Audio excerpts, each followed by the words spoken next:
If you want to delete a text message or a conversation on the Samsung Galaxy A27, then first of all we need to go to Google Messages app. Now over here you can open the chat where we want to delete a message or messages. So let's say I'm gonna go over here, and you can press and hold your finger on the message that you want to remove from the chat.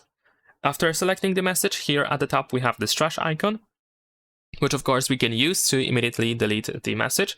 Or you can tap on the next and another one message, so you can select multiple messages at once if you want to, and then tap on this trash icon again in order to, of course, remove them. Keep in mind that if you delete these messages, then this is permanent, so once they are deleted, they are gone forever. But what you can also do is you can press and hold your finger on a chat over here in this menu, and then you can also delete a whole conversation. You can tap on this trash icon in order to remove it, just like that.